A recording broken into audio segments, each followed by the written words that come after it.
What if, instead of showcasing our college degrees, job accolades, and prestigious awards, our resumes dared to list our detours, dead ends, failures, and employment gaps? What if that list of all the scraps and screw-ups of our careers is where the real seeds of possibility lie?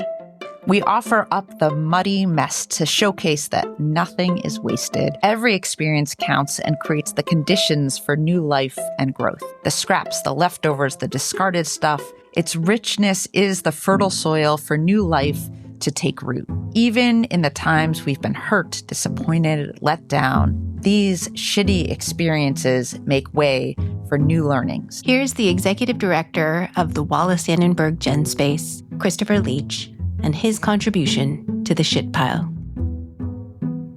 You have had this really interesting journey. I like how you called them olders, where your life has been dedicated to olders. And I am wondering if you've ever felt some serious moments of stuckness or confusion about the direction of your pathway. Yeah, absolutely. So I had this experience. I sort of found myself working with folks living with dementia. I did that through high school and college. I graduated college in 2009, which was like right after, I remember sort of like vaguely reading in the news, there was something about a financial crisis and talking about the economy, but really not understanding what that means or how that might impact my life. And so then when I graduated and I thought, okay, I did everything I was supposed to do. I got my, double degrees, and now I'm going to get my first job, because that's kind of the messaging, right? You go to college, you do well in school, and then you get your first job.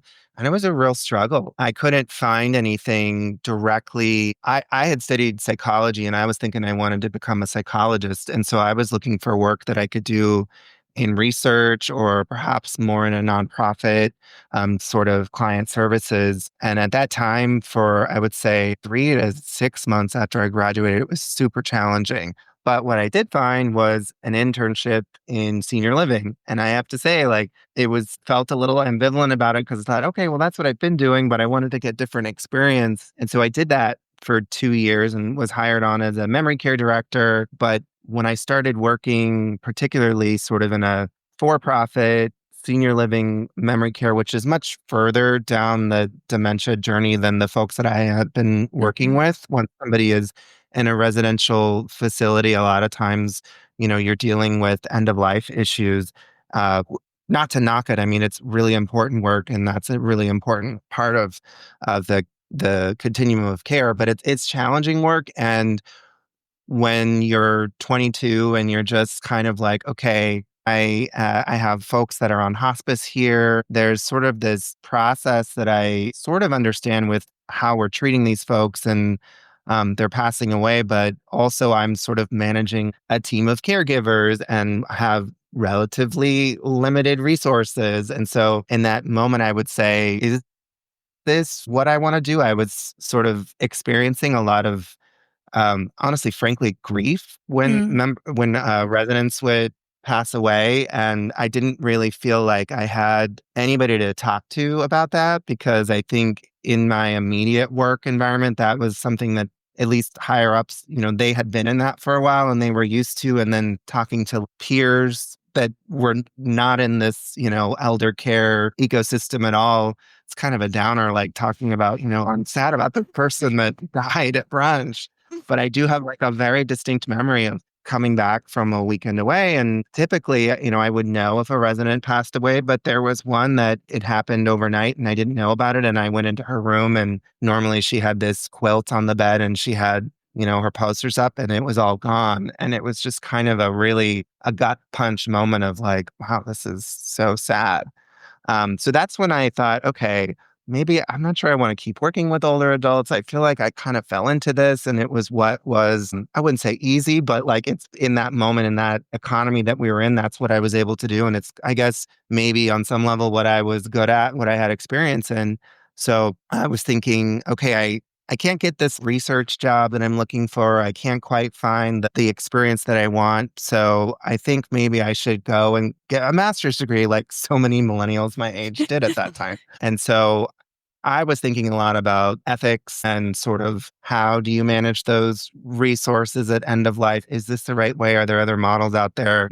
I had also studied philosophy as my other degree. And so I became interested in this field, bioethics, and I found this program at Columbia and sort of honestly, there was only like 2 or 3 places I applied, but I was very surprised that I got in, and I just decided to jump at the opportunity to move from Sacramento, where I was living, to New York City and take this program in bioethics that I thought I was going to go in and try and maybe think about working with another population and get research experience and maybe go into law or public policy or more research. But then as I went into that program, it was sort of a mixed generation program. There was folks that were very sort of early in their careers like me, but then there was also people that were already doctors, people that were already social workers that were further in their careers. And the whole program was really thinking about, okay, how do we need to sort of change around healthcare to address, as technology is increasing, these ethical dilemmas that come up in terms of you can keep somebody alive longer. What is their quality of life? How are we treating them? And I just found myself like, what I had to contribute was my experience in aging and my experience working in end of life. And so there was sort of this, I don't know, like this reluctant acceptance. And then eventually I would say I embraced the fact that there is this huge demographic shift in our society where everybody is getting older. I think in the past, it was sort of a pyramid, right? Where, the oldest people, there was less of them. And then the youngest generations, there's more. And now it's turning to more of a square where all the generations are the same size. And so these problems are getting more and more common. And so I thought, okay, if not a lot of people are drawn to working with this population, clearly on some level I am, whether it's because of what I fell into or it's because of that experience, I probably should keep working in this space. But what was exciting about that program was it got me out of this sort of specifically sort of the dementia care world, which, not to knock it, I think that's very important work, but I got to sort of think about innovation and technology and really started thinking about what can we do earlier for folks as they get older to hopefully help them to age a little bit more successfully and hopefully maybe reduce, incidences of dementia, or if not, at least create more opportunities for joy. Mm-hmm. When did you finally, it sounds like you embraced it while you were doing the master's degree, but where in your journey were you like, this is the population I love and am meant to work with? I think what really kind of transformed my viewpoint on it was I was thinking about technology, and I was writing a paper on older adults and technology, and I literally Googled older adults technology, and I found this nonprofit, Older Adults Technology Services, that was based out of Brooklyn, and they were opening a center called Senior Planet on 25th Street in Chelsea, and it was a tech-themed senior center, they were calling it. And I decided to apply to the job just because I thought that's very interesting. I have this experience, but visiting that space, it's not quite like GenSpace, but in a way, the design aesthetic was very sleek and modern, almost like an Apple store. And again, it had that feeling of inspiring people to try something new and inspiring people to be creative and curious. And so I got that job as a program manager, and I got to work with these folks that, it wasn't somebody living with dementia that I was caring for. It was folks that were sort of opting in. And these are like older New Yorkers who are, I think, some of the most interesting. Anybody that can live in New York City for 60, 70 years, like they've got stories, they've got grit. And it's kind of a different breed of people, I feel like. And that's where I really kind of fell in love with working with this population, because I think I realized there's no two 80-year-olds that are the same. And I think the ones that are like super energetic and super just off the wall and will say something that surprises you, it just brings a smile to my face and makes me excited. So I think that was kind of that experience. Those couple of years was what really made me fall in love with the population. His moment of stuckness that, he graduates college, it's 2009. He can't get any of the jobs he actually wants. So he has to go back to the thing, at such a young age, the only thing he has any expertise in was senior living.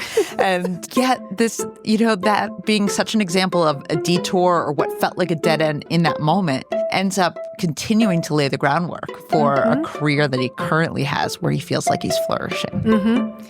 when you're thinking about the it, not it moments in your life, right, where you're testing things out, for him, that was a not it moment of being around people who were so close to dying, right? That was another person's calling. It wasn't his. Right. And so it was important for him to live that, experience that, be broken by it, right? Be heartbroken by it, and then realizing, okay, I can't persist in this. That's right. That's right.